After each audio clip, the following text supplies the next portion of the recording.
तो आज से हम लोग अपनी सी लैंग्वेज की जर्नी स्टार्ट करने वाले हैं, मतलब डेटा स्ट्रक्चर के साथ इम्प्लीमेंट करने के लिए। तो बेसिक पहले यहाँ पे हम बेसिक स्ट्रक्चर सी लैंग्वेज का सीखेंगे, मतलब बहुत सारी जो चीज़ें ज़रूरी हैं डेटा स्ट्रक्चर को स्टार्ट करने के लिए। तो सबसे पहले हम सी लैंग्वेज के साथ इसे कनेक्ट करने वाले हैं। तो सबसे पहले हम सी लैंग्वेज यहाँ पे पढ़ेंगे, मुश्किल से 3 से 4 लेक्चर आपके होने वाले हैं सी लैंग्वेज के। फिर उसके बाद हम डेटा स्ट्रक्चर में मूव करेंगे। तो बेस्ट ऑफ लक, आगे इंजॉय करिए अपनी इस सीरीज को।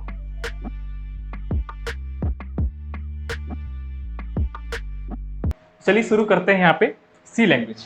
ठीक है, तो यहाँ पे हम जैसे कि हमें पता है कि सी लैंग्वेज हम पढ़ने जा रहे हैं, तो यहाँ पे सबसे पहले मैं लैंग्वेज के बारे में बात करना चाहूंगा कि रियल में लैंग्वेज है क्या। ठीक है, तो लैंग्वेज के बारे में, या फिर लैंग्वेज से यूं बोले कि लैंग्वेज से सब लोग आप लोग परिचित हैं, या पहले से नहीं, कुछ ये पहला टॉपिक नहीं है कि हम इससे परिचित नहीं है, ये क्या आ गया हमारे सामने, ऐसा कुछ नहीं है। इस लैंग्वेज से आप लोग पहले से ही परिचित हैं, यानी कि मैं जो कुछ भी बोल रहा हूँ वो कोई ना कोई एक लैंग्वेज है जिसे आप लोग समझ रहे हैं।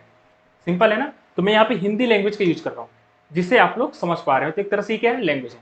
यहाँ पे मैं इंग्लिश लैंग्वेज का भी यूज कर सकता हूँ जिससे आप लोग समझेंगे ये भी क्या है, इंग्लिश लैंग्वेज है। सिंपल है।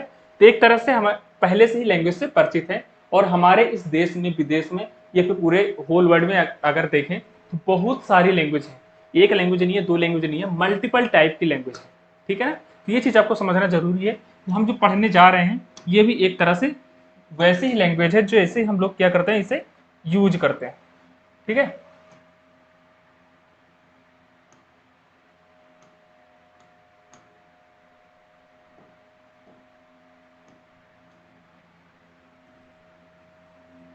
बस यहाँ पे ये हमारे सब्जेक्ट में आ गया है, तो थोड़ा हमें सोचने में थोड़ा मजबूर कर दे रहा है कि भाई सी लैंग्वेज ये क्या है। तो इससे डरने वाली कोई बात बिल्कुल भी नहीं है। तो यहाँ पे मैं एक चीज समझाऊंगा आपको। मान लो मैं आपसे क्या करता हूँ, कन्वर्सेशन कर रहा हूँ। ठीक है, अब यहाँ पे मान लो दो व्यक्ति समझा लेते हैं। एक व्यक्ति ए है, ये ए व्यक्ति, ठीक है। दूसरे व्यक्ति क्या है, यहाँ पे ये है बी। अब ए को बी से बात करने के लिए, ए को बी से बात करने के लिए एक लैंग्वेज की आवश्यकता होती है। ठीक है, किसकी आवश्यकता होती है, लैंग्वेज की। अब वो लैंग्वेज किस किस वे में हो सकती है, वो चाहे हिंदी हो सकती है, या फिर इंग्लिश हो सकती है, या फिर अदर, कन्नड़, मराठी, कुछ भी अदर जो भी लैंग्वेज है, वो कन्वर्सेशन के लिए कोई ना कोई एक लैंग्वेज की जरूरत है ना। तो जिस तरह से एक ह्यूमन को ह्यूमन से बात करने के लिए एक लैंग्वेज की आवश्यकता होती है, सेम वैसे ही जब एक ह्यूमन किसी मशीन से इंटरेक्ट करना चाहता है, किससे, किसी मशीन से इंटरेक्ट करना चाहता है, ये यहाँ पे हमारी क्या है, मशीन है मान लो, इससे इंटरेक्ट करना चाहता है, तो यहाँ भी इसे एक लैंग्वेज की आवश्यकता होती है। अब यहाँ पे जो लैंग्वेज थी वो हिंदी हो सकती है, इंग्लिश हो सकती है, फिर अदर जो भी लैंग्वेज है, सबका अपना एक नाम है। लेकिन यहाँ पे जब एक ह्यूमन किसी मशीन से इंटरेक्ट करता है और जिस लैंग्वेज के थ्रू इंटरेक्ट करना चाहता है, उस लैंग्वेज को हम क्या बोल देते हैं, प्रोग्रामिंग लैंग्वेज बोल देते हैं। यानी कि यूं समझे हम, जब एक ह्यूमन किसी मशीन से इंटरेक्ट करना चाहता है या फिर इंटरेक्ट करता है, तो जिस लैंग्वेज के थ्रू वो इंटरेक्ट करता है या अपनी बात को पहुंचाता है या फिर स्टेटमेंट की कलेक्शन को पहुंचाता है, उस लैंग्वेज को हम क्या बोल देते हैं, प्रोग्रामिंग लैंग्वेज बोल देते हैं। वही हम यहाँ पे पढ़ने जा रहे हैं अपनी। यहाँ पे जो लैंग्वेज है हमारी सी लैंग्वेज है, और इस सी लैंग्वेज को क्या बोल देते हैं, प्रोग्रामिंग लैंग्वेज बोल देते हैं। तो सी लैंग्वेज हमारी क्या हो गई यहाँ पे, प्रोग्रामिंग लैंग्वेज हो गई। सिंपल है। तो यहाँ पे आप लोग समझ गए होंगे प्रोग्रामिंग लैंग्वेज रियल में क्या है। तो सबसे पहले आपको किस तरह समझना है कि दो ह्यूमन है, जब भी किसी वन ह्यूमन या दूसरे ह्यूमन से इंटरेक्ट करता है या फिर एक से अधिक ह्यूमन से इंटरेक्ट करता है, तो वहाँ पे कोई ना कोई एक लैंग्वेज का यूज करता है। तो वो लैंग्वेज कुछ भी हो सकती है, हमारी हिंदी, इंग्लिश, कन्नड़, कुछ भी हो सकती है भाई, उर्दू, मराठी, कुछ भी। तो यहाँ पे सबका लैंग्वेज का अपना एक नाम है। तो सेम ऐसे ही जब ह्यूमन से इंटरेक्ट करके मशीन से इंटरेक्ट करता है, तो जिस भी लैंग्वेज का यूज करता है उसे क्या बोल देते हैं, प्रोग्रामिंग लैंग्वेज बोल देते हैं। तो ये चीज हम यहाँ पे क्या पढ़ने वाले हैं, प्रोग्रामिंग लैंग्वेज। और यहाँ पे हम सी लैंग्वेज इसका एक नाम देंगे, और जो कि जिसके अंतर्गत हम देखेंगे किस तरह से प्रोग्राम बनते हैं रियल में, इनका कुछ स्ट्रक्चर किस तरह से होता है और क्या क्या चीजें इसमें यूज होती हैं। ठीक है, तो यहाँ पे सी लैंग्वेज हमारे समझ में आ गई कि लैंग्वेज रियल में है क्या। अब यहाँ पे हम समझते हैं कि, इसका एक मिनट बैकग्राउंड चेंज कर लेता हूँ। लैंग्वेज। अब यहाँ पे जो हमने लैंग्वेज पढ़ी, तो सबसे पहले हमारा टॉपिक क्या था, लैंग्वेज का, ठीक है। दूसरा क्या हुआ, प्रोग्रामिंग लैंग्वेज, प्रोग्रामिंग। तीसरा प्रोग्रामिंग लैंग्वेज हम समझ गए। क्वेश्चन सबके माइंड में आना चाहिए, व्हाई, हाउ, क्यों प्रोग्रामिंग लैंग्वेज ही, या फिर कैसे प्रोग्रामिंग लैंग्वेज का यूज करेंगे, ठीक है। तो ये दो क्वेश्चन आपके माइंड में आना चाहिए, बस हम इन्हीं का जवाब अब ढूंढने वाले हैं, ठीक है। तो व्हाई प्रोग्रामिंग लैंग्वेज,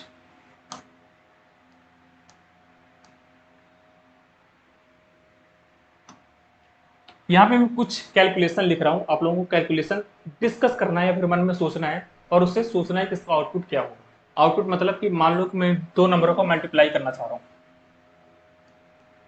2 × 2, इसका आउटपुट क्या आएगा, मतलब दो चीज़ों को मल्टीप्लाई कर रहे हैं, दो नंबरों का, कितना आएगा, सब लोगों ने सोच लिया होगा, 4 आएगा। मैंने यहाँ पे क्या कर दिया, 10 × 10 कर दिया, कितना आ गया आउटपुट, सर 100। सिंपल है, मतलब यहाँ से आप लोग कैलकुलेट कर पा रहे हैं। मैंने क्या कर दिया, 12 कर दिया। अब इसका आउटपुट क्या आएगा, सर इसका भी हम मल्टीप्लाई कर सकते हैं, बिल्कुल बिल्कुल कर सकते हैं। मैंने यहाँ पे अब इसकी क्या है, इसका साइज थोड़ा सा इंक्रीज कर दिया, इंक्रीज करके मैंने क्या कर दिया, 200 × 200।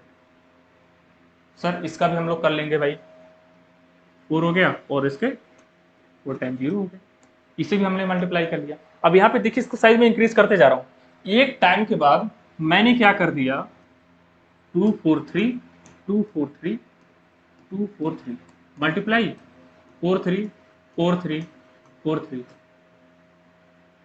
और मैं इसे क्या कर देता हूँ, 5 कर देता हूँ। इसका आउटपुट बताओ। अब कुछ बच्चे ऐसे होंगे जो एप्टीट्यूड, सर हमारा बहुत ज़्यादा एप्टीट्यूड तेज है, हम लोगों ने तुरंत कैलकुलेशन किया और इसका कुछ ना कुछ XYZ हमारा आउटपुट आ गया, जिनके एप्टीट्यूड तेज है। अब यहाँ पे मैंने क्या किया, इसी को और डबल कर दिया, 243 243 243 243 मल्टीप्लाई 554 554 554। अब बताओ इसका आउटपुट क्या होगा। यहाँ पे अब हमें क्या करना होगा, कैलकुलेशन की ज्यादा थोड़ी नीड पड़ेगी। यहाँ तक तो अभी तक हमारा सही था, हमने इसे भी कैलकुलेट कर लिया, इसे भी कैलकुलेट कर लिया, इसे भी कैलकुलेट कर लिया, इसे भी कैलकुलेट कर लिया, और यहाँ पे हमने एप्टीट्यूड पढ़ लिया, इससे भी थोड़ा कैलकुलेट कर लिया। लेकिन यहाँ पे जैसे हमने क्या किया, उसका साइज और भी इंक्रीज कर दिया, डिजिट का साइज और भी इंक्रीज कर दिया। अब यहाँ पे हम सोचने पे मजबूर हो गए, अब यहाँ पे हमारा माइंड थोड़ा सा काम करना बंद कर दिया। तो यहाँ पे इसी ह्यूमन ने इस चीज को और भी आसान करने के लिए एक स्टेटमेंट लिखा, किसका, जो भी यहाँ पे लैंग्वेज है उन सब एक स्टेटमेंट लिखा और उसे एक नाम दिया प्रोग्राम। अब वो क्या करता है उसके अंदर, अब किसी भी जितने भी अंक की हम उसमें जितना भी अंक देना चाहता है उतने अंक दे दें और मल्टीप्लाई करना दें, मल्टीप्लाई करा दें, तो उसका तुरंत का तुरंत आउटपुट आ जाएगा कुछ सेकंड में। समझ पा रहे हो ना। तो वहां पे हम लोगों ने क्या कर दिया, एक ऐसा मशीन बना दिया, एक प्रोग्राम बना दिया पूरा पूरा। समझ पा रहे हो ना। तो इसे कैलकुलेट करने के लिए हम लोगों ने एक प्रोग्राम बना दिया। अब उसमें कितने मन चाहे कितने भी डिजिट उसमें एंटर करो, सबका calculation within a second आ जाएगा। सिंपल है। तो यहाँ पे हमें प्रोग्रामिंग लैंग्वेज की आवश्यकता पड़ती है। तो यहाँ पे जो हमारा क्वेश्चन आया था यहाँ पे कि लैंग्वेज क्या है, प्रोग्रामिंग लैंग्वेज हम लोगों ने देख लिया था। अब ये व्हाई प्रोग्रामिंग लैंग्वेज, तो इस चीज को करने के लिए जो यहाँ पे हमारी कैलकुलेशन थोड़ा सा हाई हो गई थी, तो यहाँ पे हम लोग यहाँ तक समझ लिए थे, लेकिन एक टाइम के बाद हमारी कैलकुलेशन क्या हो गई, थोड़ी सी इंक्रीज हो गई। अब वहाँ पे हमारा माइंड काम थोड़ा सा करना बंद कर दिया या फिर ज्यादा टाइम लगने लगा। तो इस चीज से बचने के लिए हम लोगों ने एक ऐसा युक्त तैयार कर दिया, किसकी हेल्प से, प्रोग्राम की हेल्प से। तो वहाँ पे हमें प्रोग्रामिंग लैंग्वेज की आवश्यकता पड़ती है। तो आप लोगों ने समझ गए होंगे कि यहाँ पे प्रोग्रामिंग लैंग्वेज की आवश्यकता क्यों पड़ती है। ठीक है। तो ये हमने लैंग्वेज प्रोग्रामिंग और यहाँ पे क्यों इसकी आवश्यकता पड़ती है। अब कैसे इस प्रोग्राम को लिखा जाता है, तो इसका भी अपना एक स्ट्रक्चर होता है। कैसे स्ट्रक्चर सर, तो स्ट्रक्चर इनका इसका कुछ ऐसा होता है कि जैसे आप लोगों ने कोई कम्युनिकेशन, मतलब इंग्लिश कैसे, स्पोकन, स्पोकन अच्छा वर्ड है। तो स्पोकन की आप लोगों ने कोचिंग की होगी या फिर इंग्लिश पढ़ा होगा बचपन में। 9th 10th 11th 12th 6 7 कभी भी हम सब लोग पढ़ते हैं इंग्लिश अपने स्पोकन तैयार करने के लिए, तो वहाँ पे हर एक इसका रूल होता है। जैसे कि प्रेजेंट पास्ट फ्यूचर अपना हो गया, टेंस हो गया, तो पहले हम लोगों ने टेंस के टाइप पढ़े, फिर अपने इसके अलग अलग 4 टाइप की जो भी है, इंडिपेंडेंट कंटिन्यू जो भी है, सारी चीजें हम लोगों ने वहाँ पे पढ़ा। लेकिन अब यहाँ पे इंडिपेंडेंट के लिए, प्रेजेंट कंटिन्यू के लिए, पास्ट कंटिन्यू के लिए, ये सारी चीजें जो भी यहाँ पे हैं, अपना एक इसका फॉर्मूला है। क्या है? फॉर्मूला है। तो अपना यहाँ पे क्या है, एक्स वाई जेड इसका फॉर्मूला हो गया, प्लस एक्स वाई जेड कुछ और फॉर्मूला हो गया यहाँ पे, मतलब एक पूरा पूरा इसका यहाँ पे फॉर्मूला हो गया। अगर यहाँ पे जो भी हमारा सेंटेंस है इस फॉर्मूले को फॉलो करता है, इस जो भी हमारा सेंटेंस है इस फॉर्मूले को फॉलो करता है, तब तो हमारा सेंटेंस क्या है, ट्रू, सही है। अब कैसे पता चलेगा? अगर यहाँ पे एक दूसरा व्यक्ति है, उसे इस ग्रामर की नॉलेज है, यहाँ पे क्या है, दूसरा व्यक्ति है और इसे क्या है, इस फॉर्मूले की नॉलेज है, और इससे जो ये व्यक्ति यहाँ पे सेंटेंस लिख रहा है, उसने इसके सामने इसे बोला और इसे इसके फॉर्मूले की नॉलेज है, तभी उसे ये व्यक्ति वहीं पे समझ जाएगा कि हाँ भाई ये सेंटेंस क्या है, सही है। अगर उसे फॉर्मूले की नॉलेज नहीं है तो क्या है, ये गलत है। सेम ऐसे ही यहाँ पे अपना एक प्रोग्राम का स्ट्रक्चर होता है।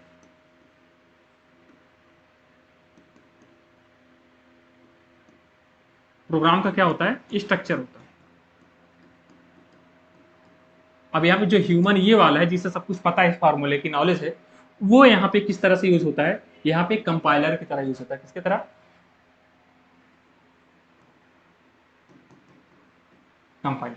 मतलब कि कंपाइलर का मतलब क्या है, जैसे ही प्रोग्राम को हम कंपाइल करेंगे तो वहां पे कंपाइलर एरर बता देगा कि भाई अगर ये तुम्हारा सेंटेंस सही नहीं है, मतलब कि जो इसका फॉर्मूला है और तुम लोगों ने जो भी स्टेटमेंट लिखा है इससे रिलेट नहीं कर पा रहा है, इससे मैच नहीं कर पा रहा है, तो वहां पे हमारे क्या होगा, एरर्स हो जाएगी। समझ पा रहे हो ना? तो हमें उस तरह से रिलेट करके इस सारी चीजों को समझना है। यहाँ पे मैं अभी आपको बेसिक कॉन्सेप्ट क्लियर करा रहा हूँ एक तरह समझने के लिए। मैं इसके नोट्स भी आपको दूंगा एक क्रम में। पहले हम केवल डिस्कस कर रहे हैं यहाँ पे कि रियल में चीजें हैं क्या। तो यहाँ पे बेसिक समझो थ्योरी की फॉर्म में कि प्रोग्राम हमारा क्या है रियल में। हम लोगों ने प्रोग्राम अभी देखा, क्यों प्रोग्रामिंग लैंग्वेज वो भी हम लोगों ने देखा।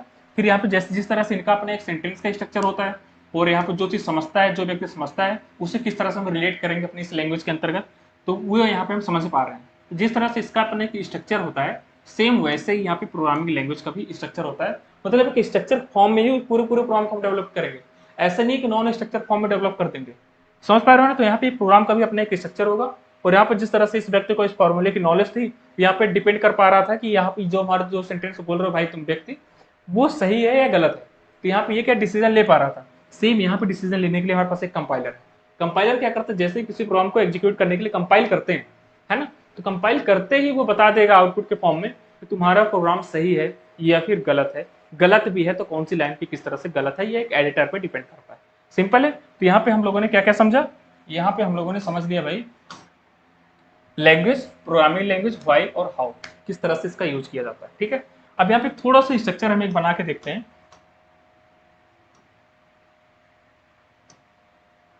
सर ये किस तरह से काम करता है।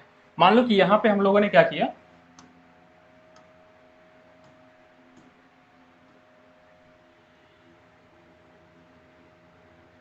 एक ये दूसरा ये एक और मैं यहाँ पे बना देता हूँ, मशीन बना देता हूँ। ठीक है। बस चीजों को रिलेट करके समझना, अभी कुछ नोट डाउन नहीं करना है, बस चीजें को समझना है। यहाँ पे हम लोगों ने क्या किया, एक स्टेटमेंट लिख दिया, मतलब कई सारे स्टेटमेंट का कलेक्शन।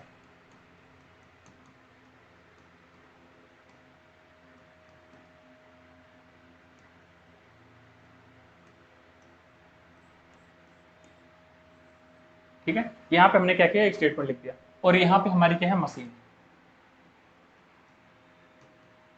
ठीक है। अब यहाँ पे मैंने आपको बताया कि जब एक ह्यूमन मशीन से इंटरेक्ट करना चाहता है और जिस लैंग्वेज के थ्रू इंटरेक्ट करता है उसे क्या बोलते हैं, प्रोग्रामिंग लैंग्वेज। अब यहाँ पे जो भी यहाँ पे मैंने एक प्रोग्राम लिखा है, क्या ये डायरेक्ट मशीन से इंटरेक्ट करेगा? आपको सोचना है, क्या डायरेक्ट मशीन से इंटरेक्ट करेगा, क्या उसके बीच में कोई माध्यम नहीं होगा, कुछ इस तरह सोचना है। तो ये जो हमारा प्रोग्राम है वो डायरेक्ट यहाँ पे इंटरेक्ट नहीं करेगा। रीजन क्या है, क्योंकि ये जो मशीन है ये हमारे इस स्टेटमेंट को नहीं समझती है। जो हमारा कंप्यूटर है, जो यहाँ पे ह्यूमन रीडेबल फॉर्म में है, उसे नहीं समझती है भाई। वो क्या समझता है मशीन? मशीन सिर्फ ऐसा समझती है 0 और 1। क्या? 0 और 1, दो डिजिट ही समझता है, 0 और 1। यहाँ पे हमारी क्या है, ये इंक्लूड स्टूडियो, ये इंग्लिश के फॉर्म में लिखी हुई है। किस फॉर्म में? इंग्लिश के फॉर्म में ये प्रोग्राम हमारा लिखा हुआ है। यहाँ पे मतलब जो भी इंस्ट्रक्शन है वो इंग्लिश के फॉर्म में लिखी हुई है, लेकिन हमारी मशीन क्या समझती है? 0 और 1। तो इस चीज को समझाने के लिए, ट्रांसलेट करने के लिए हमें एक ट्रांसलेटर की आवश्यकता होती है, जो अभी मैंने लास्ट स्लाइड में आपको बताया, कंपाइलर, या फिर उससे बोलो ट्रांसलेटर। तो यहाँ पे मैं अभी केवल समझने के लिए क्या लिख रहा हूं? ट्रांसलेटर, जो क्या करेगा, इस इंस्ट्रक्शन को समझेगा और एक ऐसे ऐसे फॉर्म में कन्वर्ट कर देगा जिससे कि मशीन भी उसे समझ सके। समझ पा रहे हो? तो मशीन किसे समझ रही? 0 और 1, और यहाँ पे ट्रांसलेटर हमारा आ गया, तो इस चीज को क्या कर देगा, ये 0 और 1 में कन्वर्ट कर देता है, जिससे मशीन उस इंस्ट्रक्शन को समझ जाता है। ठीक है, मशीन जैसे समझ जाती है और उसका हमें आउटपुट दे देती है। तो यहाँ पे हमें एक ट्रांसलेटर की नीड पड़ेगी, जो कि क्या करेगी, इस इंस्ट्रक्शन को समझेगी या फिर ट्रांसलेट करेगा यहाँ पे ट्रांसलेटर, और उसे एक ऐसे फॉर्म में कन्वर्ट कर देगा जिससे मशीन बहुत ही आसानी से समझ सके, मतलब 0 और 1 के फॉर्म में कन्वर्ट कर। सर अब यहाँ पे 0 और 1 ही क्यों? तो आप लोगों को पता होगा कि कंप्यूटर हमारे क्या है, एक इलेक्ट्रॉनिक्स डिवाइस है, या फिर इलेक्ट्रॉनिक्स के फॉर्म में देखें तो वहाँ पे दो चीज ही होती है, ऑन और ऑफ। ऑफ का मतलब क्या होता है? 0, और ऑन का मतलब क्या होता है? 1। समझ पा रहे हो ना? तो यहाँ पे कंप्यूटर हमारी क्या है, इलेक्ट्रॉनिक्स डिवाइस है। अब यहाँ पे जो भी मशीन है हमारी इलेक्ट्रॉनिक्स डिवाइस है, तो केवल दो चीज ही लेती है, या फिर ऑन और ऑफ, और ऑन और ऑफ का मतलब क्या होता है? 0 और 1। ठीक है, सिंपल। तो इसलिए यहाँ पे 0 और 1 है। तो ये यहाँ पे देख लिया आप लोगों ने ट्रांसलेटर। और यहाँ पे अगर हम ट्रांसलेटर को यहाँ पे प्रोग्रामिंग लैंग्वेज के फॉर्म में देखेंगे, तो यहाँ पे इसका एक नाम दे देते हैं, जिससे बोल देते हैं कंपाइलर। क्या बोल देते हैं? कंपाइलर। सिंपल है। तो आप लोग समझ गए होंगे कंपाइलर क्या है। ये वही ट्रांसलेटर है, कुछ अलग से चीज नहीं, वही ट्रांसलेटर है जो एक लैंग्वेज को दूसरे लैंग्वेज में कन्वर्ट करता है। हम लोग कभी भी ट्रांसलेट करते हैं इंग्लिश को हिंदी में, हिंदी से इंग्लिश में, है ना? तो गूगल लेंस का या फिर अदर किसी चीज का यूज करो वहाँ पे, एक तरह से वहाँ पे क्या है, ट्रांसलेटर है। तो ट्रांसलेट कर दी वहाँ पे, सेम वैसे यहाँ पे कंपाइलर है। कंपाइलर क्या कर रहा है, ये जो ह्यूमन वाली लैंग्वेज है जिसको ह्यूमन रीड कर पा रहा है, उस लैंग्वेज को उठाता है और मशीन वाले लैंग्वेज में कन्वर्ट कर देता है, जिससे मशीन समझती है। सिंपल है। तो किस तरह से ये हो रहा है, ये यहाँ पे इस हाउ का मतलब ये। तो आई होप आप लोग समझ गए होंगे कि लैंग्वेज हमारे क्या होती है, प्रोग्रामिंग लैंग्वेज क्या होती है, किस तरह से ये प्रोग्रामिंग की जाती है, और मतलब इसका स्ट्रक्चर क्या है, और यहाँ पे फिगर के माध्यम से हम लोगों ने समझा कि मशीन से किस तरह से इंटरेक्ट किया जाता है। तो यहाँ पे आप लोगों को समझना चाहिए, या फिर माइंड में ख्याल आना चाहिए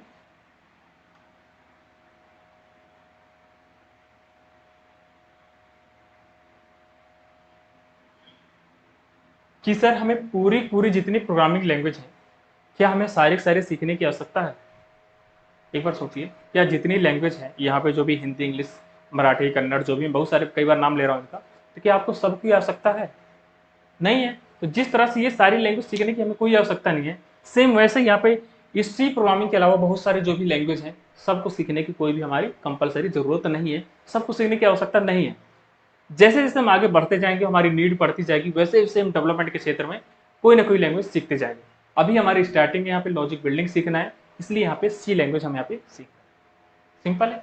अब यहाँ पे इसके बहुत सारे बेनिफिट है कि प्रोग्रामिंग लैंग्वेज ही क्यों। तो मैंने आपको बताया कि प्रोग्रामिंग लैंग्वेज ही क्यों।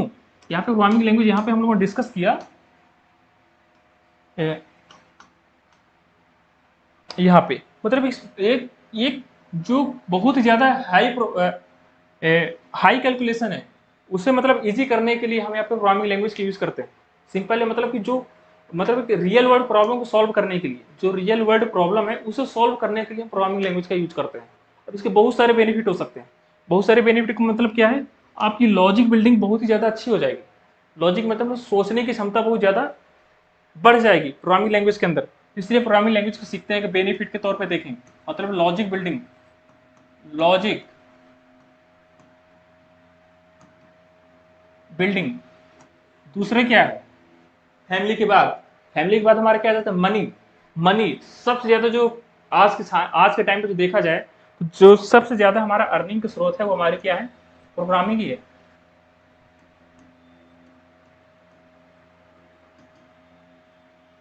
इसकी मतलब डिमांड आईटी प्रोफाइल में डिमांड बढ़ती जा रही है आईटी प्रोफाइल की। यहाँ पे मतलब कि अंधा पैसा, जैसे बोले अंधा एटीएम, लाइक है एटीएम मशीन। आप लोग अक्सर न्यूज में देखते होंगे 55 लाख का पैकेज, कितने का? 55 LPA, 35 LPA। कहाँ से आ रहा है भाई? ये किसी न किसी प्रोग्रामिंग लैंग्वेज की हेल्प से ही आ रहा है। मतलब यहाँ पे हम लॉजिक बिल्डिंग सीख रहे हैं और रियल वर्ल्ड प्रॉब्लम को सॉल्व कर रहे हैं सॉफ्टवेयर इंडस्ट्री के क्षेत्र में। रियल वर्ल्ड प्रॉब्लम को सॉल्व कर रहे हैं, मतलब इससे हम अर्निंग मनी, मतलब मनी जो हमें बहुत ही ज्यादा हम अर्न करना चाहते हैं, ये एक सच्चाई है। समझ पा रहे हो ना? तो जो हम रियल वर्ल्ड में प्रॉब्लम को सॉल्व करने मतलब इस प्रॉब्लम की हेल्प से क्या क्या कर सकते हैं?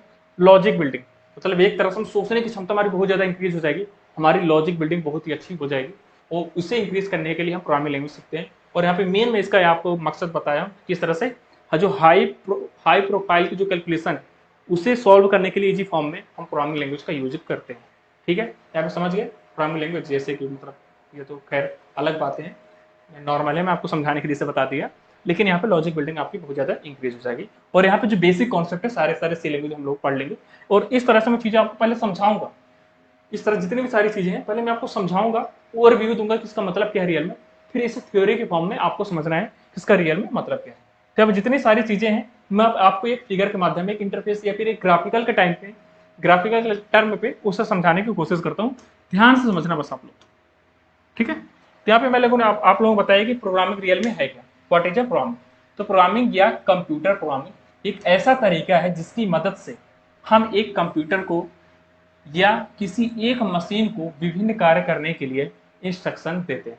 इंस्ट्रक्शन का मतलब क्या होता है? जो हम यहाँ पे स्टेटमेंट दे रहे हैं, पहली लाइन, दूसरी लाइन, तीसरी लाइन, चौथी लाइन, यहाँ पे जो ये क्या है पूरी लाइन से इनका एक कलेक्शन है, ये क्या है? इंस्ट्रक्शंस हमारे। तो यहाँ पे प्रोग्रामिंग क्या होती है? प्रोग्रामिंग या कंप्यूटर प्रोग्रामिंग एक ऐसा तरीका है जिसकी मदद से हम एक कंप्यूटर को या किसी एक मशीन को विभिन्न कार्य करने के लिए इंस्ट्रक्शन या फिर निर्देश देते हैं। मैंने आपको इसका एक एग्जाम्पल दिया यहाँ पे, जैसे यहाँ पे 4 × 4 क्या 16 हो गया, 11 मल्टीप्लाई क्या हो गया 11, 121 हो गया, 121 मल्टीप्लाई 121 बराबर कितना हो गया 14641 हो गया। लेकिन अब यहाँ पे इसी कैलकुलेशन को मैंने क्या कर दिया, डिजिट को इंक्रीज कर दिया। अब यहाँ पे हम इसका कैलकुलेशन कर नहीं पा रहे हैं। अब इसे कैलकुलेशन करने के लिए हमारे यहाँ पे किसकी नीड हो गई? प्रोग्रामिंग लैंग्वेज की नीड होगी, मतलब एक प्रोग्राम बनाने की एक आवश्यकता हो गई। तो हम लोगों ने इन सबको मिला के एक ऐसा प्रोग्राम बनाया जो मर्ज करके, जो हमें बहुत ज्यादा टाइम इसके कैलकुलेशन करने में लगता था, इसे क्या कर दिया उसने ईजी कर दिया। एक तरह से एक ऐसी मशीन बना दी जो हमारे प्रॉब्लम को बहुत ईजी फॉर्म में कन्वर्ट करके उसे कम टाइम में विद इन अ सेकेंड उससे कैलकुलेट करके हमें दे रही है। ये हमारी क्या होती है? मशीन होती है। अब यहाँ पे क्या है? Why programming language. अब यहाँ पे व्हाई प्रोग्रामिंग लैंग्वेज का मतलब क्या हो गया इसका? ये देखो, दो व्यक्ति हैं, पहला व्यक्ति ये है, दूसरा व्यक्ति क्या है, ये यहाँ पे दोनों को कन्वर्सेशन करने के लिए कोई ना कोई लैंग्वेज की आवश्यकता हो गई, नीड है लैंग्वेज। यहाँ पे कन्वर्सेशन करने के लिए क्या हो गई? एक आवश्यकता हो गई। किसकी आवश्यकता हुई? एक लैंग्वेज की आवश्यकता हुई। तो यहाँ पे एक व्यक्ति को दूसरे व्यक्ति से कन्वर्सेशन करने के लिए हिंदी, इंग्लिश, किसी भी लैंग्वेज की आवश्यकता होती है। सेम यहाँ पे अगर दूसरे दूसरे पेज में यहाँ पे स्लाइड में देखें, यहाँ पे इस व्यक्ति को मशीन से अगर इंटरेक्ट करना है तो यहाँ पे भी लैंग्वेज की आवश्यकता होगी, लेकिन इस लैंग्वेज को क्या बोल देते हैं हम? प्रोग्रामिंग लैंग्वेज बोल देते हैं। ठीक है, तो यहाँ पे आप चीजों, आप लोगों को ये चीज समझ गए होंगे। और दूसरा यहाँ पे देखें अगर, तो जो यहाँ पे प्रोग्रामिंग लैंग्वेज है ये क्या करती है? जो भी प्रोग्रामिंग लिखी जाती है वो एक इंस्ट्रक्शन के फॉर्म में होती है, मतलब एक स्टेटमेंट होते हैं। स्टेटमेंट का पूरा एक कलेक्शन होता है, उस पूरे कलेक्शन को हम क्या बोल देते हैं? प्रोग्राम बोल देते हैं, है ना? ये क्या करते हैं? कलेक्शन ऑफ इंस्ट्रक्शन,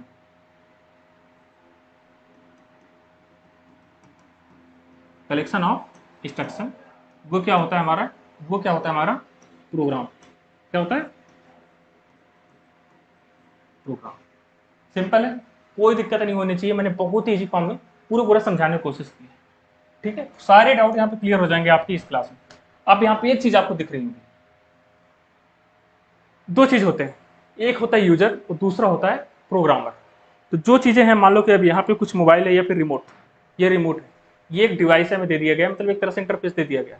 अब इंटरफेस का यहाँ पे जिसने इस पे काम, मतलब एक प्रोग्राम डाल दिया बना के, कि मतलब ये बटन प्रेस करने के बाद कुछ अदर काम होगा, दूसरी बटन प्रेस करने के बाद कुछ अलग काम होगा, मतलब कि इसका एक प्रोग्राम पहले से डिसाइड कर दिया गया है और उसे इसके अंदर डाल दिया गया। अब मैं यहाँ पे इसका क्या कर रहा हूँ? यूज कर रहा हूँ। तो मैं यहाँ पे क्या हो गया? मुझे क्या प्रोग्रामिंग लैंग्वेज का नॉलेज है, बिल्कुल नहीं है। जो यहाँ पे नॉर्मल यूजर है उसे बिल्कुल इसका नॉलेज नहीं है कि जो इस रिमोट का यूज कर रहा है। अगर ऐसा हो गया कि भाई जो जिससे प्रोग्रामिंग लैंग्वेज का नॉलेज है वही इस रिमोट को यूज कर पाएगा, तो देखो कितने परसेंट ही यूज कर पाएंगे इस रियल दुनिया में, है ना। तो सिंपल यहाँ पे दो चीज है आपको ध्यान में रखना है। दो लोग होते हैं, एक यूजर होता है और दूसरा क्या होता है, प्रोग्रामर होता है। तो प्रोग्रामर वो होता है जो कोड लिखता है, जो सारी चीज कोड लिखेगा और उसे पूरा प्रोग्राम बनेगा, मतलब इंस्ट्रक्शन लिखेगा और उसे प्रोग्राम में कन्वर्ट कर देगा और उस प्रोग्राम को क्या इस डिवाइस में डाल दिया गया, मतलब इसे प्रोग्राम कर दिया गया है। अब इसका हर एक चीज का अपना एक मीनिंग है, समझ पा रहे हो ना। तो ये यहाँ पे जो इसे यूज करेगा वो यूजर हुआ और जिसका कोड किया वो क्या हुआ, प्रोग्रामर हुआ। सिंपल है। अब यहाँ पे आप लोगों ने गूगल मैप का यूज किया होगा, इसका गूगल मैप का, वहां पे आप लोगों ने देखा होगा दो चीज होते हैं।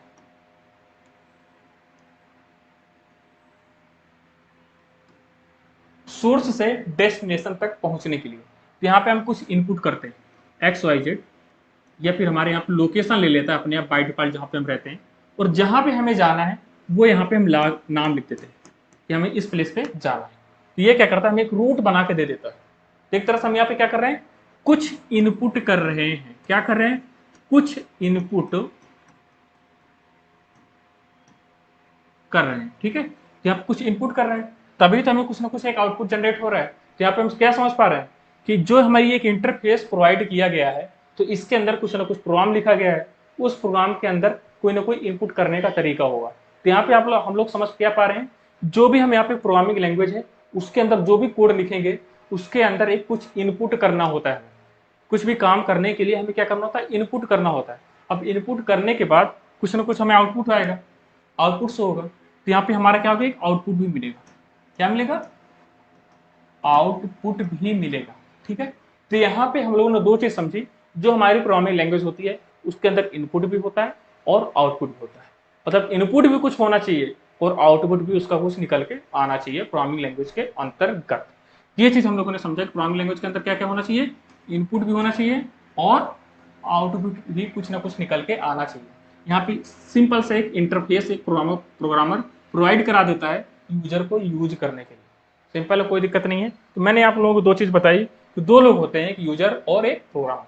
प्रोग्रामर वो होता है जो इन सारी लैंग्वेज को सीखने के बाद कुछ कोड लिखता है और एक इंटरफेस रेडी करके देता है यूजर को कि लो भाई तुम यूज करो। आप लोग बहुत सारे सॉफ्टवेयर देखे होंगे, मल्टीपल सॉफ्टवेयर।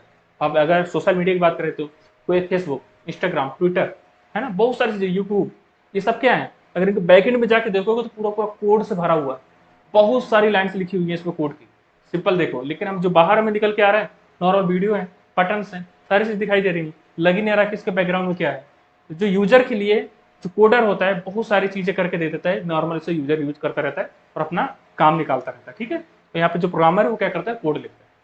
तो यहाँ पे प्रोग्रामिंग लैंग्वेज के अंतर्गत हमें दो चीज समझने की, दो चीज बहुत ज्यादा जरूरी है कि इनपुट होना चाहिए और उसके अंदर क्या होना चाहिए, कुछ ना कुछ आउटपुट होना चाहिए अगर हम इनपुट दे रहे हैं तो।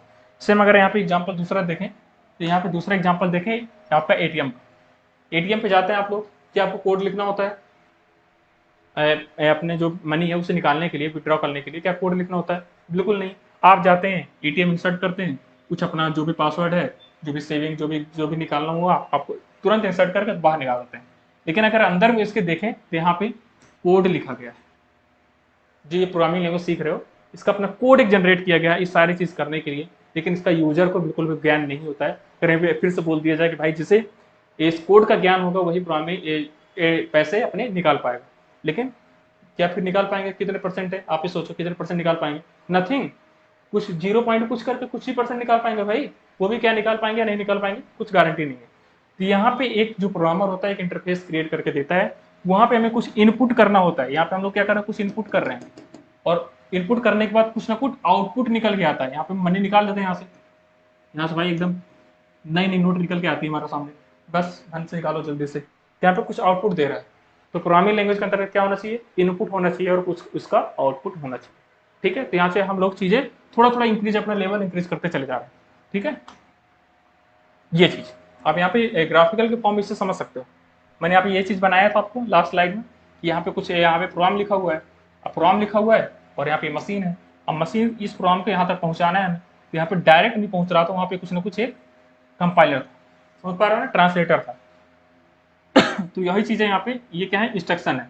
इंस्ट्रक्शन को यहाँ से यहाँ तक पहुँचाना है मशीन तक। और मशीन हमारा क्या समझता है, 0 1 0 1 ही समझता है। लेकिन यहाँ पे कोड क्या लिखा हुआ है, एक इंग्लिश के फॉर्म में, ह्यूमन रीडेबल फॉर्म में लिखा हुआ है। तो यहाँ पे क्या इसे समझा पहुँचाने के लिए क्या यहाँ पे डायरेक्ट पहुँच जाएगा या फिर कुछ नीड होगी, तो यहाँ पे एक चीज़ की आवश्यकता होगी, वो हमारा क्या है, कंपाइलर। तो जो चीज़ यहाँ पे इंस्ट्रक्शन लिखे हुए हैं, इस चीज़ को डायरेक्ट मशीन को समझाने के लिए यहाँ पे एक डिवाइस की आवश्यकता होती है, एक सॉफ्टवेयर की आवश्यकता होती है, वो होता है हमारा कंपाइलर। कंपाइलर क्या करता है, इसे इस फॉर्म से उठा के इस फॉर्म में कन्वर्ट कर देता है और उसे मशीन बहुत ही आसानी से समझ लेती है। सिंपल है, यही चीज़ मैंने आपको लास्ट स्लाइड में बताया। ये सारी चीज़ आप लोग अपने नोट्स में नोट डाउन करेंगे और बहुत ही अच्छे से नोट्स बनाते रहेंगे, ठीक है। वही चीज़ जितना मैंने आपको बताया है वो चीज़ यहीं पे लिखा है कि प्रोग्रामिंग लैंग्वेज को बाइनरी में जो कन्वर्ट किया जाता है उसे ही कंपाइलिंग कहते हैं, मतलब एक तरह से कंपाइल हो रहा है। सभी लैंग्वेज, चाहे वो सी लैंग्वेज हो या फिर पाइथन या अदर जो भी लैंग्वेज है हमारी, सभी की अपनी ही डेस्टिनेट फीचर होते हैं। वैसे इसके साथ इनमें बहुत से मतलब कॉमन, बहुत सारी कॉमन चीज़ें होती हैं इसी लैंग्वेज के थ्रू जैसे, ठीक है। तो ये चीज़ मैंने आप लोगों को समझा दिया। नेक्स्ट आ जाता है यहाँ पे कि जो हमारी प्रोग्रामिंग लैंग्वेज कितने टाइप की होती हैं। तो हमारी जो प्रोग्रामिंग लैंग्वेज है दो, हाई लेवल प्रोग्रामिंग लैंग्वेज और दूसरा क्या है, लो लेवल प्रोग्रामिंग लैंग्वेज, ठीक है।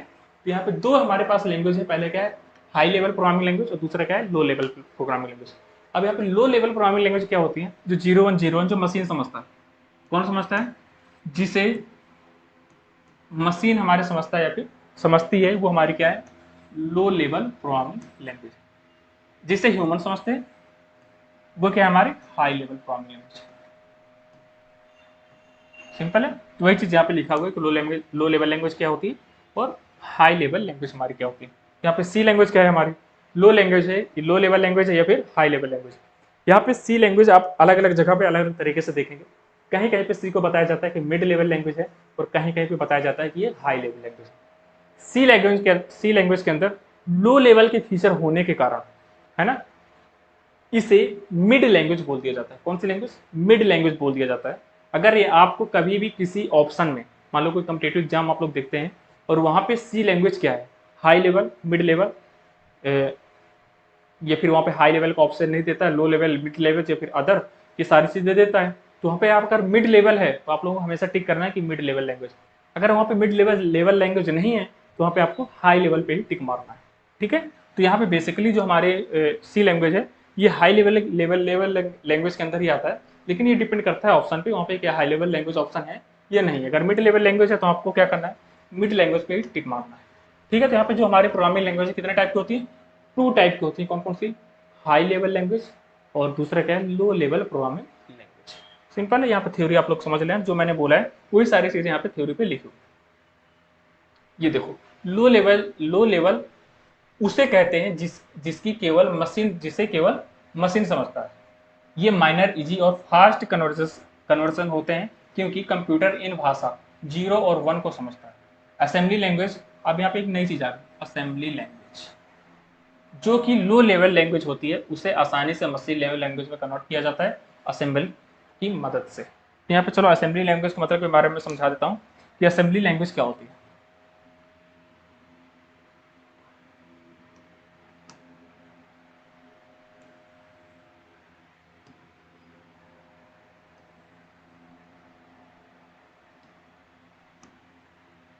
यहाँ पे हम लोगों ने कुछ कोड कर दिया, यहाँ पे फिर से हम लोगों ने एक सॉफ्टवेयर बना और यहाँ पे हमारी क्या मशीन, सिंपल है। यहाँ पे हमारा क्या प्रोग्राम, अब यहाँ पे 1 2 3 4, ये फिर बोले ऐड,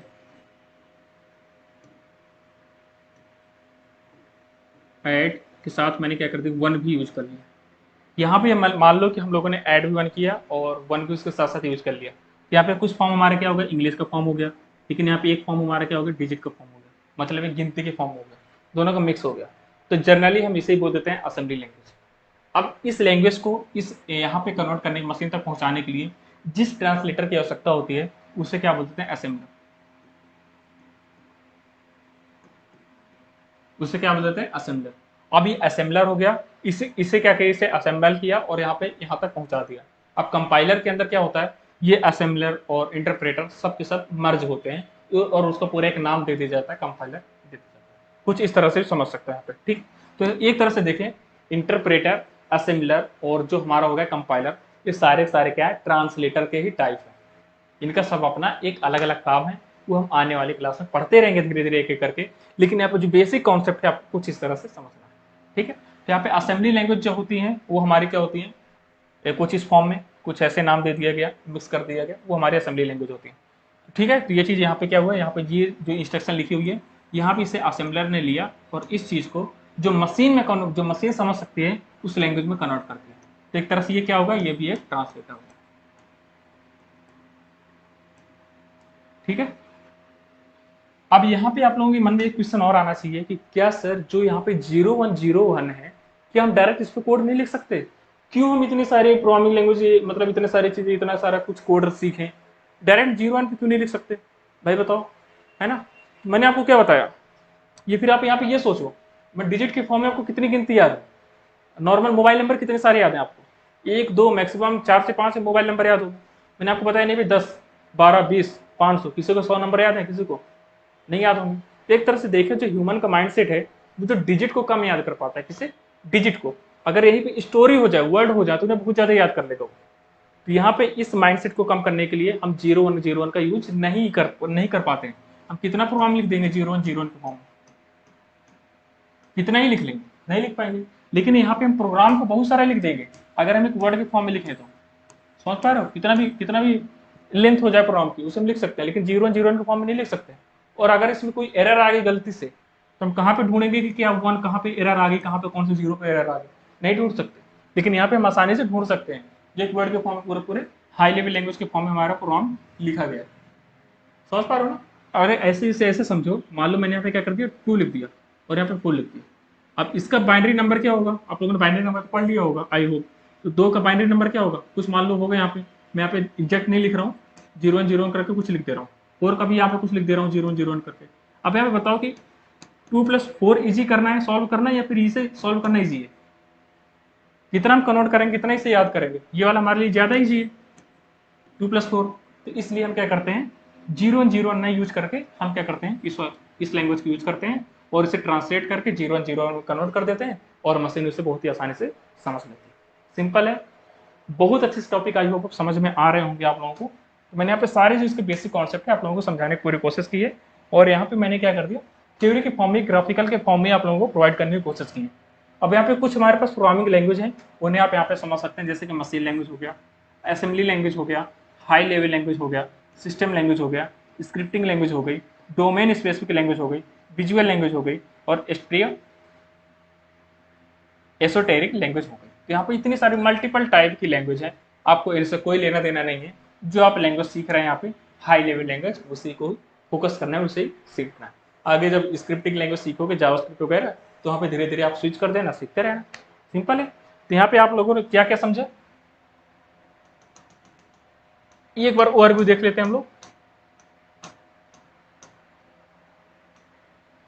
लैंग्वेज क्या होती है, प्रोग्रामिंग लैंग्वेज क्या होती है, क्यों, हाउ, ये सारी चीज समझ ली, और किस तरह से ये इंटरेक्ट करती है मशीन से, और 0101 क्या है, क्यों क्यों हम 01 में प्रोग्राम नहीं लिखते, ये सारी चीज हम लोगों ने डिस्कस कर लिया।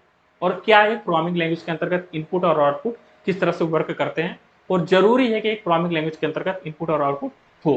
तो इसी चीज को मैंने एक थ्योरी के फॉर्म में कन्वर्ट किया है, आप लोग उसे समझेंगे यहाँ से और अपने नोटबुक में नोट डाउन करेंगे और उसे याद करेंगे, ठीक है जी। तो यहाँ पे पहला पॉइंट हमारे क्या है, every C program have a structure. जितने भी सी प्रोग्राम बनाओगे उसका पे एक स्ट्रक्चर होगा, जैसे कि हम लोगों ने लास्ट स्लाइड में डिस्कस किया था कि स्ट्रक्चर होगा, जिस तरह से सेंटेंस का अपना एक स्ट्रक्चर होता है, समझ पा रहे हो ना। तो अपना एक सी प्रोग्राम का अपना एक स्ट्रक्चर होगा, जो चीज हम लोगों ने यहाँ पर डिस्कस किया था कि किस फॉर्म में, जैसे कि आप ऐसे भी लिखते हो या फिर एप्लीकेशन भी लिखते हो फीवर का, या फिर जब भी आप बचपन में दिए होंगे तो उसका भी अपना एक स्ट्रक्चर था यहाँ पे। फिर यहाँ पे लिखने के बाद मान लो यहाँ पे क्या कर दिए, 2 लिख दिए, ठीक है। इसके बाद यहाँ पे आप लोगों ने कुछ लाइन ऐसे लिखी, ये स्ट्रक्चर है। फिर यहाँ पे आप लोगों ने ये फॉर्मेट अपनाया, समझ पा रहे हो। फिर यहाँ पे आप लोगों ने ये फॉर्मेट अपनाया। तो एक तरह से देखें कि ये इस एप्लीकेशन का हमारा क्या है कि स्ट्रक्चर है, समझ पा रहे हो। जिस तरह से इसका अपने एक स्ट्रक्चर है, सेम ऐसे ही सी प्रोग्रामिंग जो भी हमारी लैंग्वेज है इसका भी अपना एक स्ट्रक्चर हो। बिना स्ट्रक्चर के कुछ भी नहीं होता। यहाँ तक कि हम कोई घर भी या मकान भी डिजाइन करोगे तो उसका भी आप पहले एक स्ट्रक्चर बनाओगे, उसके बाद ही आप घर अपना डिजाइन करोगे। सिंपल है, घर बनाओगे अपना। तो सेम वैसे ही यहाँ पे every C program have a structure, इसका भी अपना एक स्ट्रक्चर होगा। ठीक है। दूसरा पॉइंट आपको क्या याद रखना है कि every programming must have the facility to read input coming from keyboard. अब जितनी भी लैंग्वेज है आप कीबोर्ड से तो इनपुट करोगे, टाइप करोगे भाई, कुछ अलग से तुम बोल के टाइप तो करोगे नहीं। तो यहाँ पे इसके अंतर्गत वो सारी फैसिलिटी होनी चाहिए जो भी हमारी प्रोग्रामिंग लैंग्वेज है कि इनपुट से, इसका मतलब होता है कीबोर्ड। क्या है के का मतलब कीबोर्ड है यहाँ पे, ठीक है। और यहाँ पे पीएल का मतलब क्या है, प्रोग्रामिंग लैंग्वेज।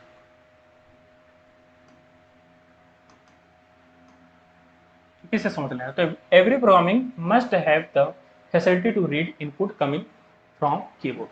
ठीक है। दूसरा यहाँ पे क्या है, नेक्स्ट पॉइंट इसमें आपको क्या याद रखना है कि every programming must have the facility to display output on the screen. मतलब जो भी हमारी प्रोग्रामिंग लैंग्वेज है उसके अंदर इनपुट लेने की भी सुविधा होनी चाहिए, फैसिलिटी होनी चाहिए, और उसे इनपुट लेने के बाद जो यहाँ पे डिस्प्ले में आपको शो कराना है, आउटपुट लाने की भी सुविधा होनी चाहिए। तो ये सारी चीजें आप लोग इस वीडियो में आप लोगों ने समझा कि प्रोग्रामिंग लैंग्वेज क्या होती है, किस तरह से वर्क करती है, सब जितना भी इसका बेसिक ऑल ओवर जितने पॉइंट हैं हम अभी आने वाले क्लास में और भी इसमें बहुत सारी चीज़ जो थ्योरेटिकल कॉन्सेप्ट है उन्हें समझने वाले हैं। अभी आपको कोड नहीं करना है, मैं बहुत जल्द आपको बताऊंगा कि कब आपको कोड करना है, कब कैसे क्वेश्चन को सॉल्व करना है। अभी हम जितना भी इसका बेसिक है, मतलब एक बार पूरा हमारा बेसिक कॉन्सेप्ट एक बार क्लियर हो जाए, फिर हमें सारी चीज़ों को कोड करना, हर एक चीज़ को समझना बहुत ही आसान हो जाएगा, और धीरे धीरे हमें सीढ़ी के फॉर्म में इंक्रीजिबल पर चलते चलेंगे। ठीक है। तो आई होप आपको आज का ये लेक्चर पसंद आया होगा और आप लोग इंजॉय करेंगे आने वाले लेक्चर्स को भी, और इससे भी कैसी लगी आपको क्लास कमेंट बॉक्स में जरूर बताना। Thank you so much guys, मिलेंगे बहुत जल्द अपने नेक्स्ट वीडियो में। तब तक आप हंसते रहिए, मुस्कुराते रहिए और अपना ध्यान रखिए।